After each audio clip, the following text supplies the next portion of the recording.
All right, what is up, everybody? We are back here with our third episode, and this week's gonna be a big week for every single team in the NFL as we're getting down into the final weeks of the season.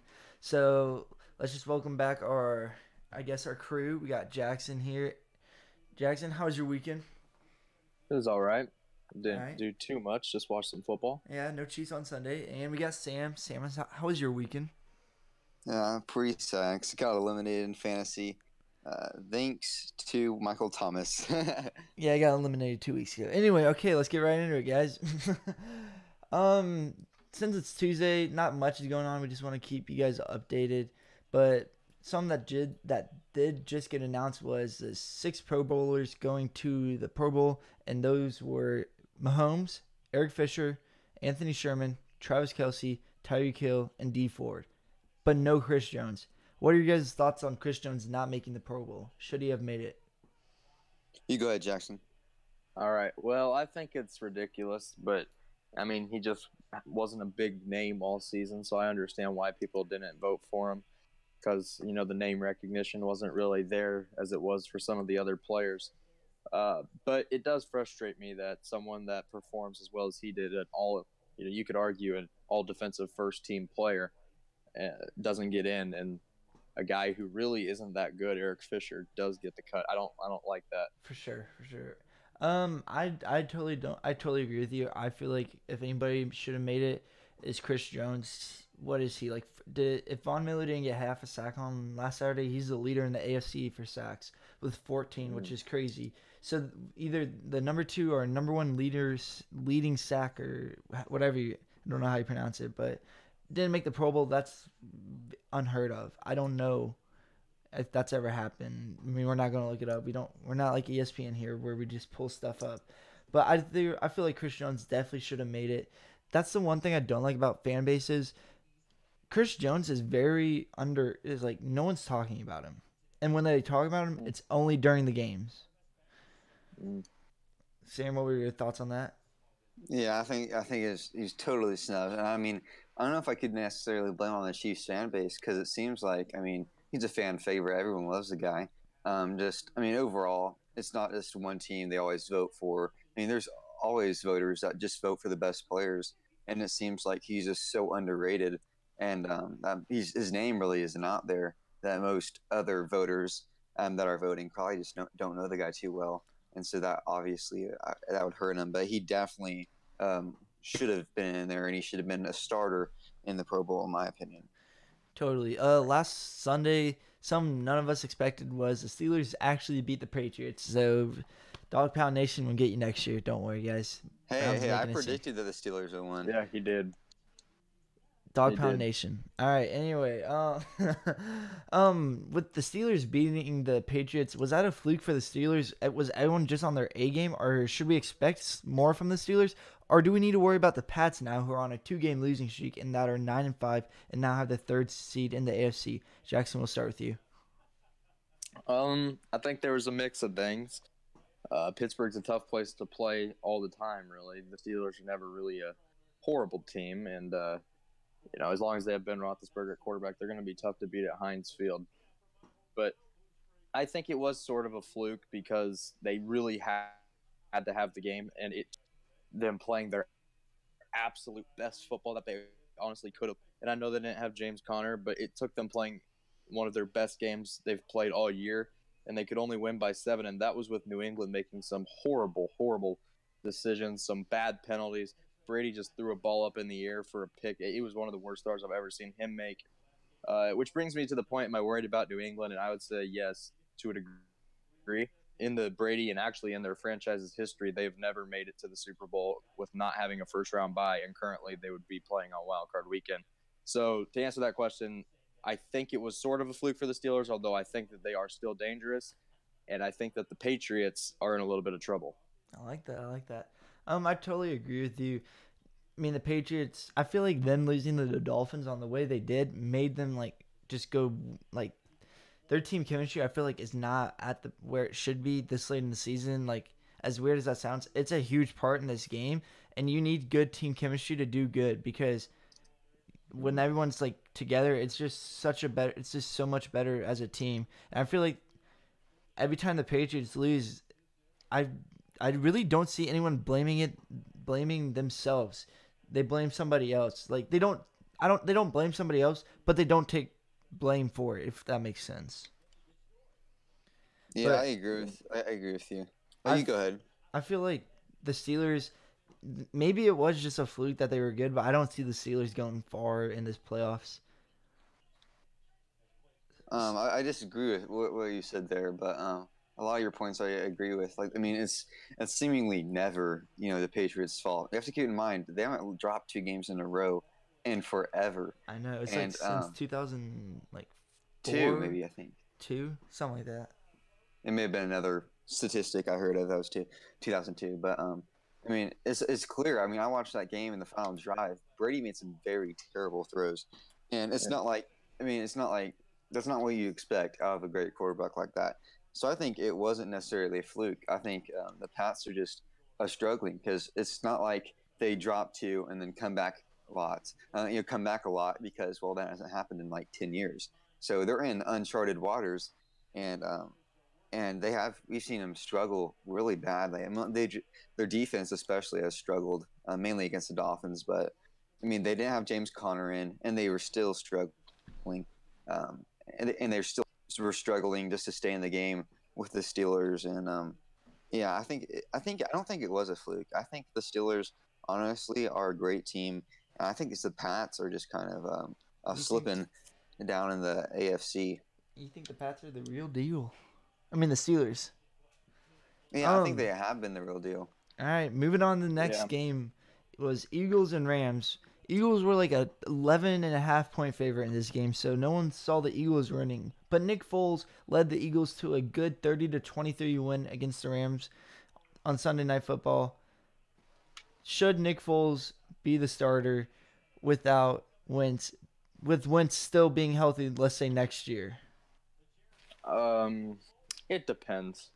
Uh, Nick Foles has played some incredibly clutch football for the Philadelphia Eagles, and that continued on Sunday night.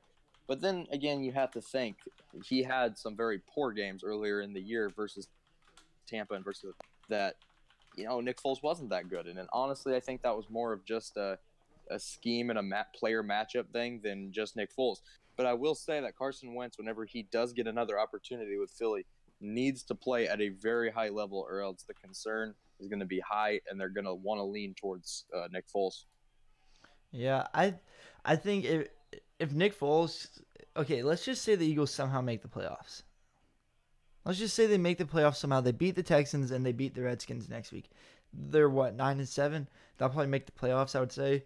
I mean, it's not incredibly unrealistic. They just It need isn't. Minnesota. I mean, after beating the Rams. Yeah, they just need Minnesota to lose 1 of 2, and they need to win out, which is Yeah. not that far fetched. It's a way better chance of. It's way better, I feel like, than the Chiefs winning the division, if that makes any sense. But I feel like, okay, you know what I mean. I don't feel good about it. If Nick Foles can do something with this year again, late in the season and in the playoffs, maybe do the Super Bowl, that'll be crazy. Yeah. That would be crazy. Then you definitely need to think about starting Nick Foles, because if you have a guy that can do this 2 years in a row, there's something good about him, and I feel like you just need to give it to him. And you can trade Carson Wentz for something. There are teams that will definitely take him. Yeah, Sam? I'm kind of divided on the issue. I think both of you guys would agree that Wentz is the better talent, but it just seems Foles the team is better with Foles, and I think Doug Peterson is more creative with Foles due to the lack of talent. Like they kind of more creative with the run game and stuff like that. But if I was the Eagles, um, I would most likely keep Wentz. But I think Nick Foles could have quite the market. I think he could be a nice QB with the Giants. I think the Giants would possibly be interested in him. They'd probably draft like maybe Greer and then also then pick Foles or sign Foles to kind of be a transition into the future. But I think Foles honestly is really underrated, and especially with the Eagles, I think there's no doubt that, I mean, the Eagles have been a better team with Nick Foles as their quarterback.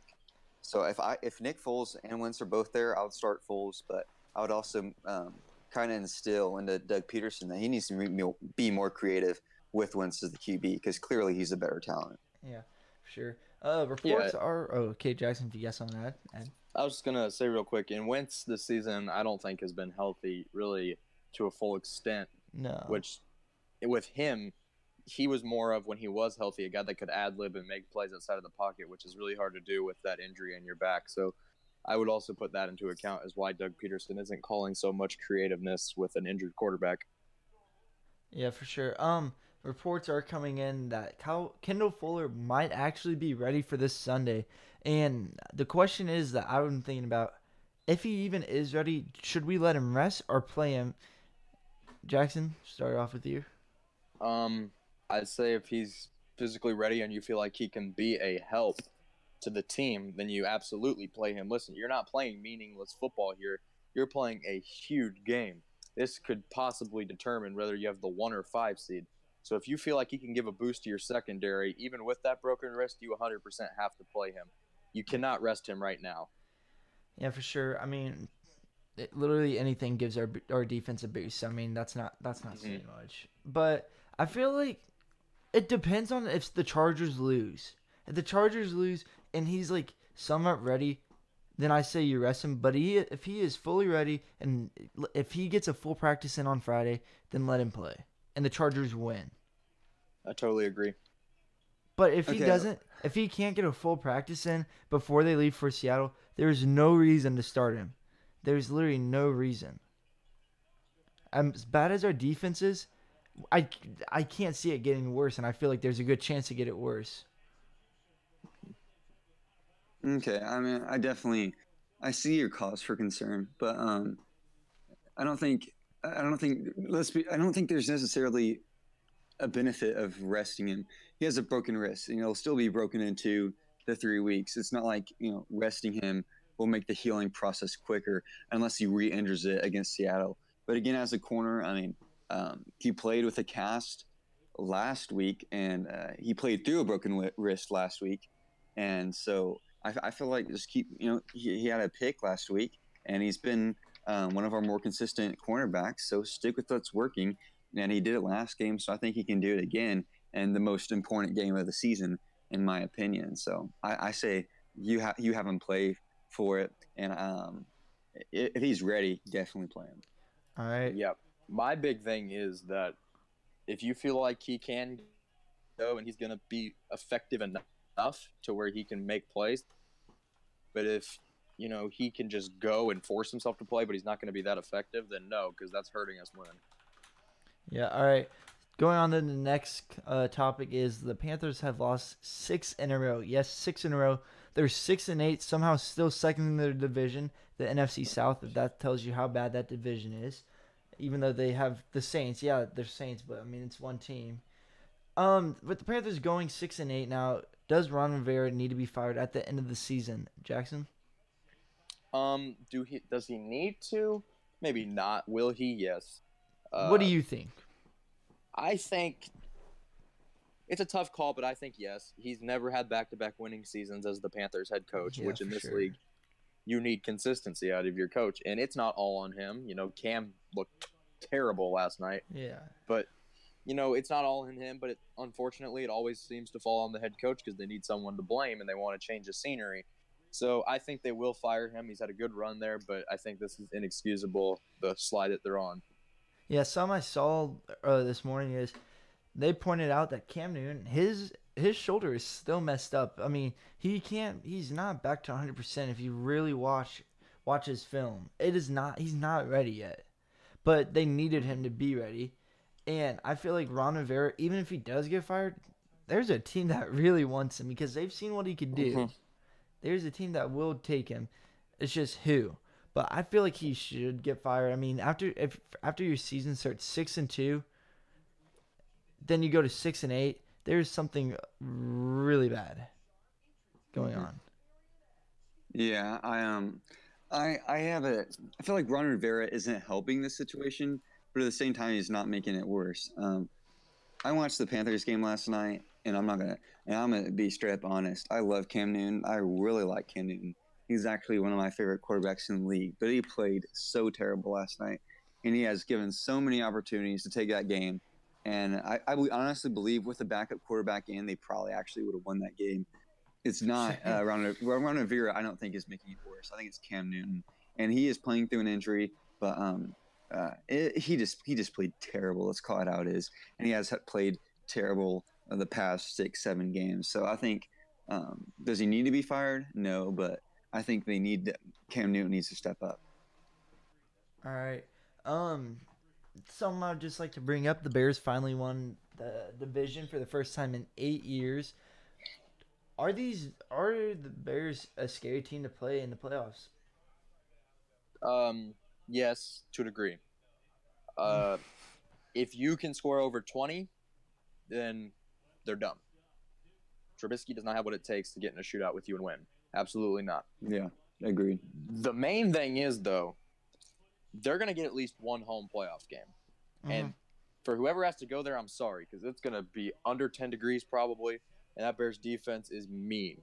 It's going to be really tough to win that game. Aaron Rodgers got sacked with a back. I mean, that's how hard this defense is. No, and Khalil Mack's a monster, yeah. So, I mean, the things are so tough to beat the Bears because they don't really beat themselves, and that's one thing that you really admire about them.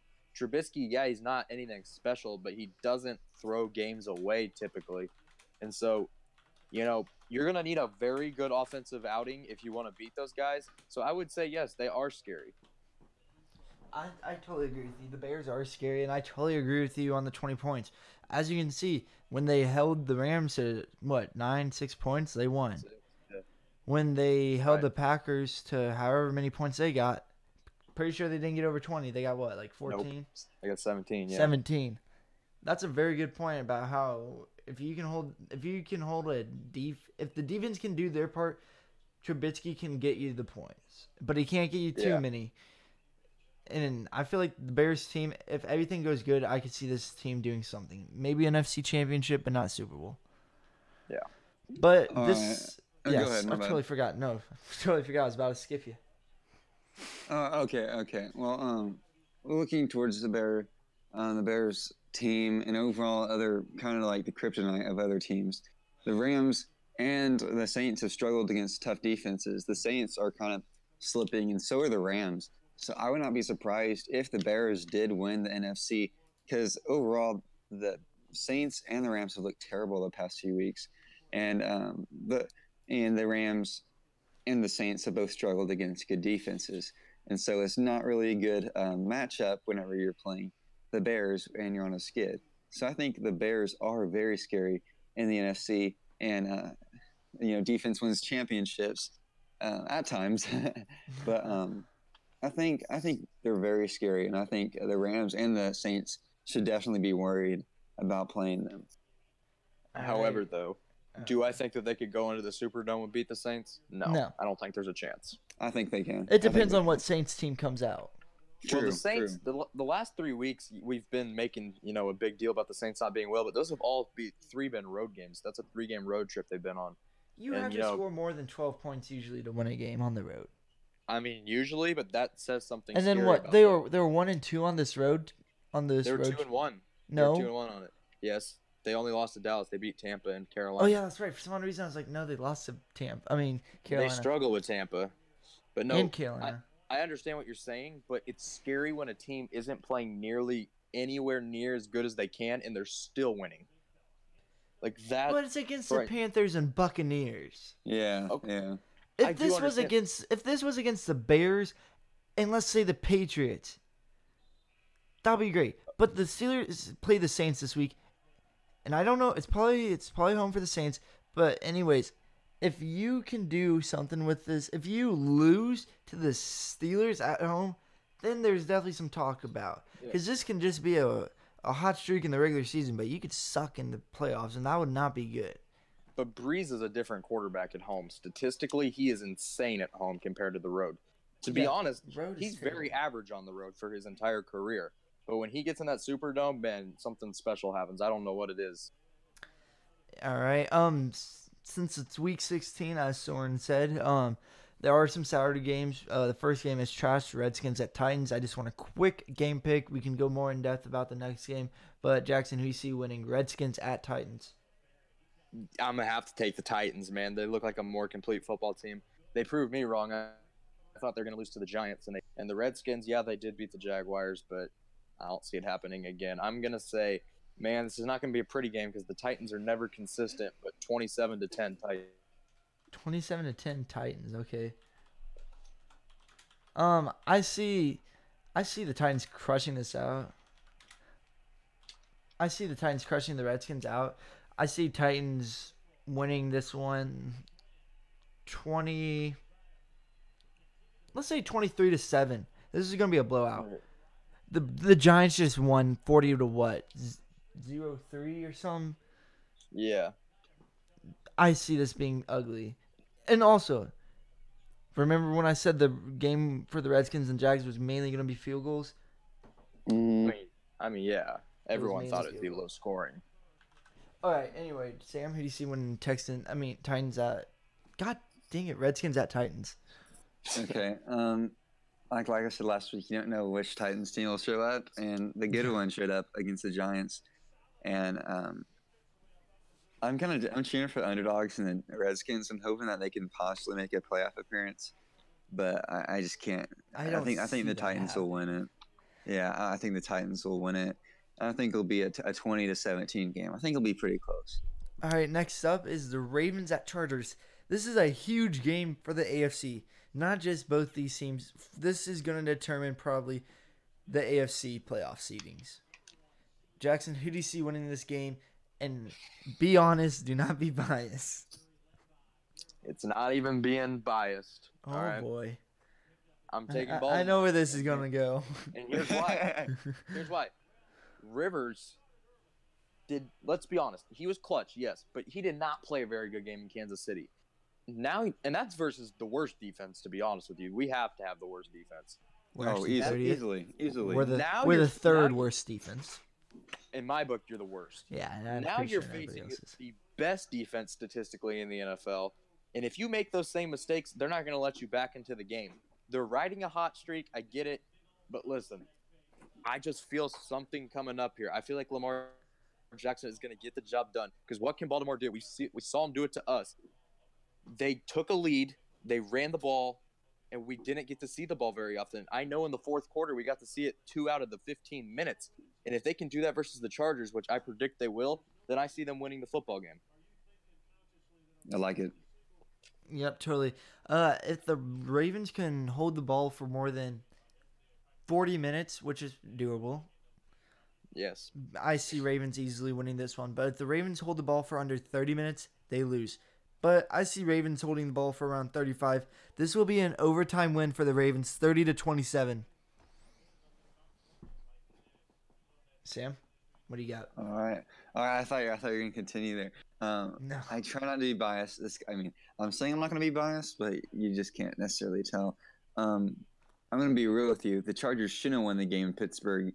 Terrible play calls out on the field goal. The center moved the ball, should have been offsides, and then overall the Steelers would have won that game on many, many terrible calls. And then again, the Chargers last week, due to poor conservative play calling and poor defense and poor officiating on that PI call, they won that game. And so overall, the Chargers should be 0-2 the last 2 games, but they're 2-0. And so their luck's going to run out against Baltimore. They're playing a good defense with Eric Weddle, who's not a huge fan of the Chargers organization. So I think the Ravens, being a hardcore run team, and Damian Williams just shredded the Chargers defense. I think Mhm. the Ravens, who have a better run game than the Chiefs currently, in my opinion, will Yeah. even shred the Chargers on the run game even more. And overall, I think they have a way better defense than the Chiefs. I think honestly, the Ravens should win pretty easily. I'll have them winning 28-14. Okay. All right, now Here's we're the gonna. thing I will say real quick. I fear the Ravens more than anyone else in the AFC if I'm the Chiefs right now. Yes, I totally agree. I'd rather play anyone else right now but them. It is. I agree. And I feel like if they would have started Joe Flacco, it would have been totally different. Oh yeah. All right, now I going don't think into. so. I don't think so. Okay, we can talk about that later. But now going into a new segment, we asked you, the fans, you could say questions, to type in some questions to ask us. So let's start that off. Coming in from Ted, he says, how long do the Chiefs have to deal with Bob Sutton? And Jackson, I'm pretty sure you would love to give us the answer on this. Well, how much longer are you going to have to deal with him? It really depends on how bad this defense plays the I was next 2 about to weeks say, and in the postseason. how many games do you think we got left in this season? Well, I could see him coming back next season, as bad as that sounds and as much as we would all hate that. Teams typically don't fire coaches after successful seasons, so I don't know. In my personal opinion, I would like him gone by the end of the season. Not right now. It's hard to throw a defensive coordinator in right now. But at the end of the season, regardless, even if we win the Super Bowl and our defense shuts out everybody, I want him gone because he's shown me so many bad schemes, so many bad games this year, and there's talent. There's talent on that defense. You can't tell me that there's not talent on that defense that should at least keep us in the middle of the pack. No, I mean when you have Chris Jones, D Ford, Justin Houston, and maybe Eric Berry. Who knows? Maybe Eric Berry. Kendall Fuller, Steven Nelson. Yeah, they're both solid. They're both solid, but this team makes them look terrible. Exactly. Mm-hmm. I don't think like Jackson said, Bob Sutton will probably be here next year, but I think he needs to be fired after this year because you can't. When you have this defense, you need to do something with it. I mean, you have the leading sack whatever in the AFC, and you're still the 30th best defense. There was something terrible going on. Yeah, I think the variable could see him next year, but at the same time, the defensive coordinator market's kind of heating up next year. Steve Wilkes, the Arizona Cardinals head coach, is basically known for his great defense, as I believe he was the Panthers defensive coordinator a few years ago, and he most likely will be out there on the market, and I don't know a team that would like to hire him for a head coach position. So if he's out there, I think the Chiefs may give him a look, and the Chiefs, if we could sign Steve Wilkes, we'd be such a great team. I mean, have a great defense coordinator, great offensive coordinator, and a great head coach. And so I think it's 50-50. I can't really give an answer to that in my opinion. Something else I'd just like to add on is, what if we bring a hometown boy? Can you guys think of who I'm guessing? Romeo Crennel? Nope. He's from Excelsior Springs. I don't know. He's a head intern. He's an intern head coach right now. Intern head coach. I can't really think. He's an Dog intern. Pound Nation, Greg Williams. Oh, Cleveland better keep him. If they don't keep him, then you better offer him a lot of money to be that defensive coordinator. Because you're making the Browns going 4-2. Okay, well if he doesn't, I'm just saying. Well, I'm saying even if they don't keep him as head coach, I think they keep him as defensive coordinator. Yeah, I don't they think better keep him as head coach. They need to keep him as head coach. I don't think he sees the market.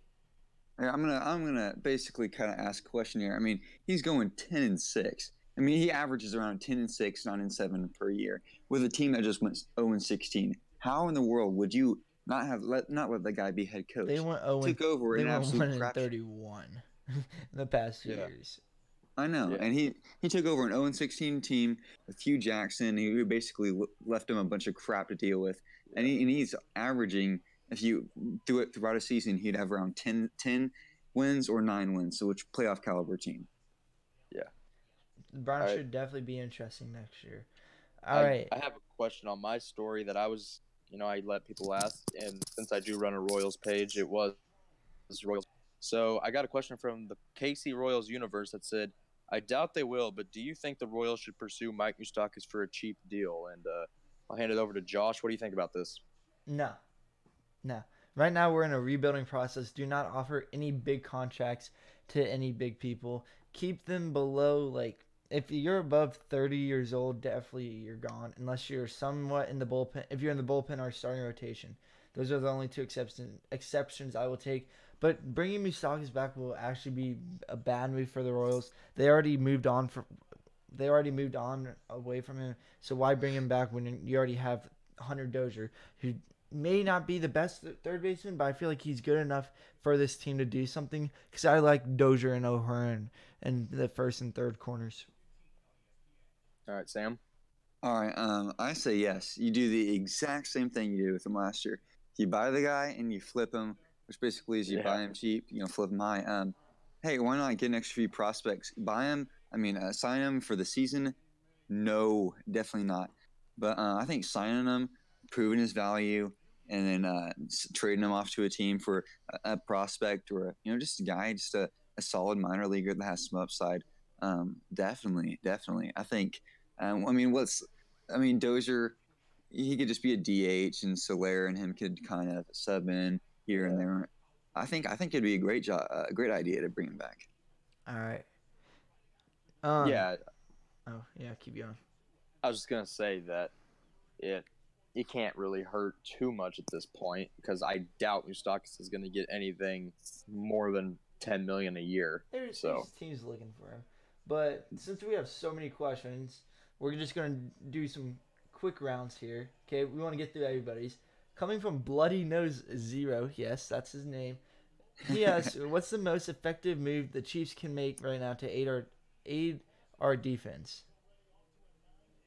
Most effective move. This is kind of a tough question. If I could say fire Bob Sutton right now, I would, but I don't think that's possible. I just don't think it would really work. To be honest, I know it wouldn't, but it's like I think you're kind of stuck with what you got at this point. You can't change things up week 16. Totally. You can't change things week 16. It's too late. All right, Sam, what's your quick answer on that one? Barry Church, he's out there. And he cleared waivers. Barry Church, a nice safety. Him and Barry, kind of get rid of Parker, kind of nudge Parker out of that starting role. I like that. I think Barry Church would be a great addition. All right, coming in from Andrew, they ask, how far do you see the Chiefs going this year? Sam, we'll start this one off with you. Oh, I was hoping you wouldn't. All right, Jackson. All right, we can go, Jackson. I'm just trying to think. I think the ceiling is Super Bowl. Super Bowl or Super Bowl champs? I just think Super Bowl, to be honest with you. I don't know if we can win it with our defense. But I'd say the ceiling is, the floor would be losing in the wild card, so I'll go a little bit in between there, and I'll say the AFC title game is where I think we'll go. Oh, it'd suck. All right, Sam, do you have some time? Do you have enough time to think about it now?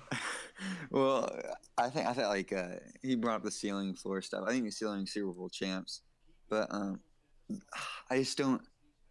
This team gives me no reason to bet on them to get there. Obviously they've been terrible in the playoffs recently, but I think with a new head coach, I think we'll most likely, in my opinion, we'll lose in the AFC title. I think Jackson. I'm going with what Jackson said. Yeah, I really don't know. Probably AFC title game, maybe Super Bowl. I'd rather than them lose in the AFC title game than make the Super Bowl, because that'll even be worse. It would not be. I don't think Jackson will be on here for a while. Wouldn't be safe. All right. I got one more question, Royals related. Just gonna get this one through quick fire. JJ_plot said, "Are the Royals the fastest team in the MLB now, guys? What do you think?" That's just a dumb question, without a doubt. Yeah. Yes. Yeah. I agree. Definitely, we're insane now. Yeah. Right. No, the speed factor is awesome. Now back to some Chiefs. Taylor Hurtig, if I'm saying your name wrong, sorry. They ask, should the Chiefs consider Le'Veon Bell this offseason? Jackson, let's start this one with you.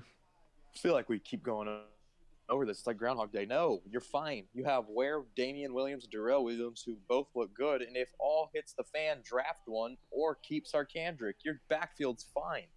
Yeah, I totally agree with you. uh, sorry, I lost track of the question. All right, so the Chiefs consider him? No, because it's not going to happen. We don't have the cap space. Um, I think there's no time to dream if you're Brett Veach. Like for example, Damian Williams. If he keeps it up, I think you need to possibly sign that guy and then keep Ware. All right, and this is coming from if you see me running anything on signings or LTD, whatever that means. Not, I'm having like a brain fart right now. Oh, Laurent Duvernay Tardif. Yeah. Jackson? What'd you say? What was the question? I'm sorry. Anything on signings? Any news on signings or Laurent Duvernay Tardif? Well, he's not going to be back. LDT is not going to be back. So you can kind of kiss that goodbye. But any news on signings? Overall, I don't think there has been. I don't think really so any signings. But I would like for us to sign Barry Church. Yeah, I agree. I don't think you're going to see LDT or whatever his initials are again this season. I think that was a season ender. And signings wise, I could see us going to get Barry Church. That wouldn't be a bad addition. But overall, I think we're pretty much the roster we're going to be the rest of the way right now. All right, next question is coming from Austin, and he asked, what is wrong with our secondary? Jackson? Well, that's a very broad statement. There's a lot of things wrong. There's just miscommunication, bad schemes, lack of talent. A lot of it's wrong, all right? And the number one thing I think if I had to put it in order, the number one problem would be scheme, and number two problem would be communication, and number three would be talent. Because I do believe we have some talented corners and some talented guys in that secondary, but they always are putting their hands up after someone catches the ball, acting like they didn't expect to, be able to cover them, like they weren't supposed to, or someone else was supposed to have them. And I think that happens because they're put in the wrong schemes. All right, next question is coming from Havens Birdie. Do you think we will lose one game and the Chargers win out? That we will become a wild. They're asking, do you think we will become a wild card team? Jackson, are we going to be in the wild card, or are we going to have a bye? I think we are going to have the bye and get the first seed as of right now is what my thought process is. That's a little hopeful, but also believe that. Sam, what do you think about that? I don't know. I think it's kind of a tough question, but I think the Chargers will lose this week, as we covered in our score predictions. So yeah. I think we won't become a wild card team. All right, Jake the Snake. He asked, who will win, Kansas City or Seattle? But you got to find that out on Saturday. Yeah. We'll give our score predictions there. Too bad. Make sure to come back on Saturday. You almost got us there, but we're not that silly. Next question is coming from Tucker. What's one free agent the Chiefs should go after in the offseason? And even though we might even said defensive corners, we're not including that. I don't know if that was your answers, but who's a free agent this offseason? Not right now, this offseason. That's a very good question. First of all, I'd like to get our guys back, D Ford specifically. I think that should be priority number one. It's kind of a dream and it's kind of a stretch, but I would really, really like to see Jadeveon Clowney in a Chiefs uniform. Oh, yes. That will never happen. Don't get your hopes up. Hey, I said you said who would I like, not who will we. One free agent the Chiefs should go after in this offseason. There you go. Jackson, who? Not like who. No, I think they should pursue Jadeveon Clowney if they can. I think he would be a huge difference maker. All right, keep dreaming. All right, Sam, if you say Jadeveon, you know what his name is, Clowney. Yeah. Okay. I'm gonna. Don't. Look at our big needs. First of all, I'd like to re-sign Steven Nelson, and then you have some nice safeties out on the market. As we've all heard, the Chiefs have been interested in Earl Thomas, so I would like for us to give him a shot, and then go kind of look for a solid cornerback, maybe EJ Gaines. I would like him or Stephon Gilmore. Those guys that wouldn't break the bank, but overall would solidify our roster. You mean anybody that would make our defense better? Anybody would. We can sign Who else was it? Yeah, Vontae Davis. That guy could retire at halftime for us. Yeah. This next question's coming from Batmoose. Is Bob Sutton the problems? Is Bob Sutton the problem for all of our losses? No. The thing is, we have 3 losses. Okay, we're not losing 6, 7 games. We've only lost 3 games, so we don't need to panic on losing 3 games and blaming Bob Sutton. No, but the question itself, I answer no to. Listen, you can look and say, man, we give up a lot of points, but I think turnovers are the biggest problem, and 2 of them. At New England, the whole first half, we did not play well at all. Pat had 2 interceptions, one of them in the red zone, and you end up losing by 3. So, yeah, you could blame it on Bob Sutton, but it's Tom Brady at home in Gillette Stadium. They're going to score points. You can't turn the ball over. That's a given. And then versus the Rams, they scored 2 touchdowns off of Chiefs turnovers. So, I mean, you kind of dug yourself a hole there. Now, the Chargers game is a little bit different. Andy Reid is more to blame, in my opinion, because of the clock management. Agreed. Now, Agreed. Bob Sutton obviously had some bad calls defensively, but he can't control that pass being called pass interference. That Mike Williams had more of an offensive pass interference than there was a defensive pass interference. He can't control some of those things. And if you know what, if you give up 29 points, I know 29 sounds like a lot, but the Chargers' offense is explosive. With our offense, I expect to score more.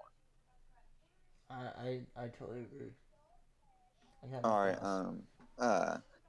Yeah, I think you hit it right on the tee. I kind of look at Bob Sutton like a team cancer. You can isolate the guy, all right? You can prevent the guy from doing his terrible effects. I mean, like, the guy's terrible. The guy's terrible. But we can still win those games with Bob Sutton being terrible. The guy is a cancer to our team. He's a cancer to our team. But again, like the Chargers game, Bob Sutton clearly didn't help the effort. But again, we could have isolated Bob Sutton and make sure he didn't hurt us. And the same with the Rams and the Patriots. He is a team cancer. Okay. I agree. All right, Chiefs Galaxy with this very broad question. What was your favorite game to watch? I don't know if he's. Let's just go with Chiefs. Your favorite all-time game of the Chiefs. What was your favorite game to watch, Jackson? Ever. Oh my god! I don't even remember that. I can give you a great answer right now.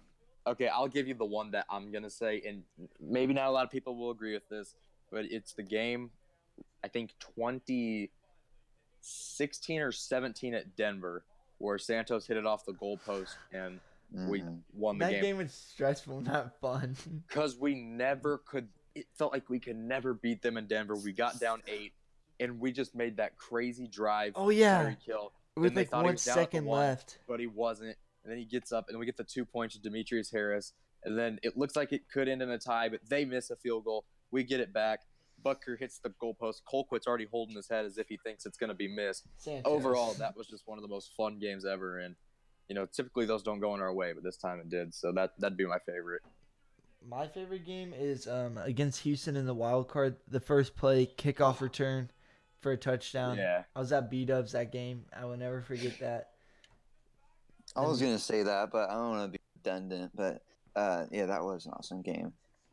I honestly want to go with the Rams-Chiefs games. Despite the loss, is just such a great game that I think none of us will ever forget. That would be my answer. Oh, yeah. If we won, that would have been mine. Yeah, I think that's a game that none of us will ever forget. It's such a crazy game. It's a classic. All right, next question is coming from Dorf 33. Do you think Cam Gallagher will get a good amount of playing time this coming season? I'm just start off with this one. No, we have a dude named Salvi. He's an all-star catcher. Maybe when Danny Duffy pitches, or whoever Jake Junis pitches. Yeah. I hope we do that, but I don't see it happening. I think he will see a little bit, maybe more than previous years, but I also think we're going to sign another catcher before the season starts. I don't. That would be dumb. Yeah, I agree. That would be dumb. But hey, it's Dios. It's ignored. You never know. The way you said that. We're the same team. We're the same team that signed Alcides Escobar. Who probably wouldn't even make the Omaha Storm Chasers. But we also signed Alex Gordon to an $80 million deal. And look at where we're at now. That's completely different. Yeah, he was going to State to St. Louis. I almost wanted to do that. Back at the time, I was like, we've got to keep him from St. Louis. But now I'm like, I would pay him to go to St. Louis. Yeah. I'm pretty sure we'd pay off the rest. I think he'll just take the role of Drew Patera. He'll get the same amount of snaps, really. Sunday games. Not snaps. I'm sorry, I was thinking football. Same amount of starts. All right. This is back to Chiefs.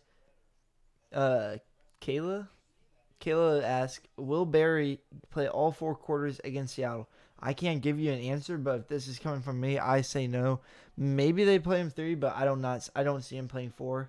Maybe if we're like in a game, like a game-winning drive, or Seattle is on a game-winning drive, maybe you can put him in, but I don't see him playing 4 quarters. I say 40 snaps. Don't know if that's 4 quarters. Don't know how many. They might divide it up, but he played 30 this previous Thursday, and I expect him to play about 10 more. All right. Well, I don't think, I think we're going to let him heal. And last week, where backs were up against the wall, we needed Barry the most, and we still didn't let him come back in. So, right. I don't think there's any moment that Chiefs would consider putting Eric Berry out there on the line and, considering re-injury. So unless Berry is completely healthy and can do everything in practice, which is unlikely, I think he will be limited to a snap count against Seattle. The Chiefs stick to their script the whole time. They do not change it up one bit. They go in with the game plan, and they make sure they do it exact. If it was me, I would have played Barry in that last drive. But, all right, moving on to the next question. Yeah. Michael asked, should the Chiefs fire Sutton if he blows the game against Seattle? The answer to that is no, but maybe if this was week 8 and we've lost all the previous games because of him, yes. Totally agree. The answer is no, we should fire him because he's been horrible consistently, and one game shouldn't make us do that. It doesn't take another game. He could be the best defensive coordinator for the next 5 games, the league's history, and I want his, what canned. I'm tired of him. Talent has gone all across this defense, and there were years it was good, but now that our offense is finally clicking and we're not mediocre, of course his schemes are horrible, and I get it's more of an offensive league, but I mean, come on, it's atrocious. Okay. Again, obviously you don't want to fire him with only a week left, but Michael, I'm urging you to get in a time machine and go back 2 years to when Bob Sutton still sucked, and fire him then and make the case then I'll totally say yes. But right now we almost can't, because then you have to adapt to a whole new scheme, stuff like that. But Bob Sutton is terrible and needs to be fired sometime. Absolutely. Ryan, sticking with the defense question, how do the Chiefs defense stop playoff caliber offenses? The answer to that is they really don't, as we've seen in the past few weeks. That's exactly what I was going to say. So, the only possible way you are going to win versus a good offensive team is turnovers. The Chiefs defense is pretty decent, and they're not decent at anything really, but turnovers. That's all they can really say they're decent at.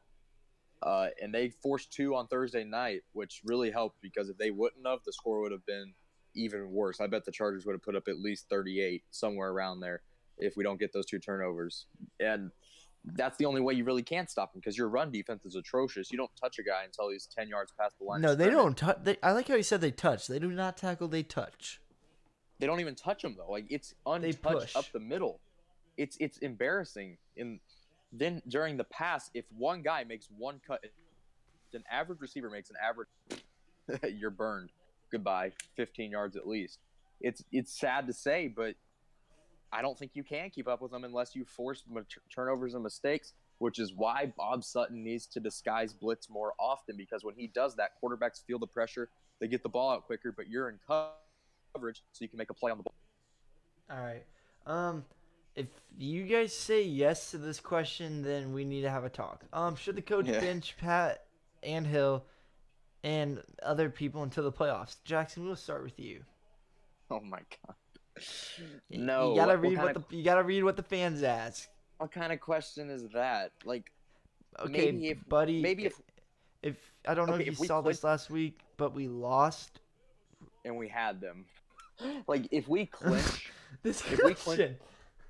I'm not sure if we can clinch this week. Does anybody know if we can? We can't. So honestly, no. There's no reason. That's the bottom line. No, they need to play the next 2 games unless they are injured, which it We doesn't gotta seem. play I this mean, like the Super Bowl if we want to get a first round bye. you need to treat these 2 games like they are the postseason because they basically are. From now on, you need to play your absolute best football. You've lost all the close games you can afford to lose. You've got to go out and win it. It sucks that you're in the toughest division in your conference, but you are. You need to realize that's a reality. Instead of just complaining about it, you need to go win this division. Sam, Yeah. I'm guessing you're just They hit gonna on the say T. no. Huh? I'm guessing you agree with us. Yeah. All right. Yeah. I don't need to comment on that. And on some lighter, the last story of this episode, on some good Royals news, we re-signed Torrance Gore to a 1-year major league deal, not a minor league. Thought that was interesting. Do you guys like the addition of Torrance Gore? Terrence. Can you say Terrence? Terrence, god dang. Torrance. Did I spell it wrong or Torrance. something? No, it's Terrence. I put Torrance.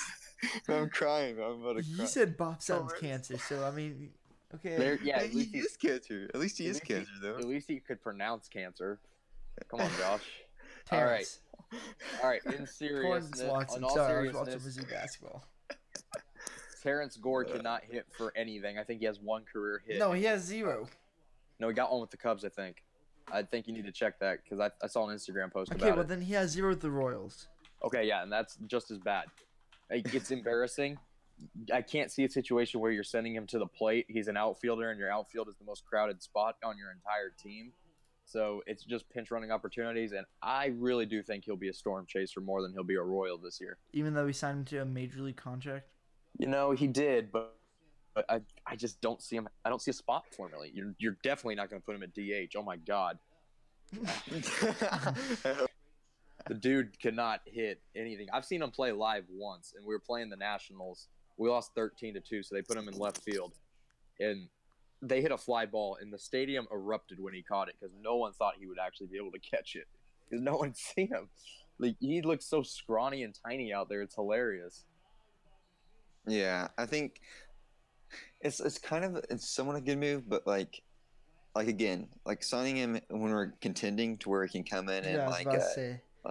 like wild card games or stuff like that. Like Gerald Dyson was debatably one of the most valuable players on the Who? Royals, just so he could come in. Gerard Dyson. Oh, there we go. Saquon. And, How do you say Saquon? Why are we bringing this up again? Saquon. There you Saquon. go. Hey, well, let's go back to Torrance Gore real quick. I knew I wasn't saying it right. When I kept on saying it, I'm like, this doesn't sound right. I think it's. I love Terrence Gore, and what's the harm? I guess. I mean, Yeah, there's no harm. I think it's all right.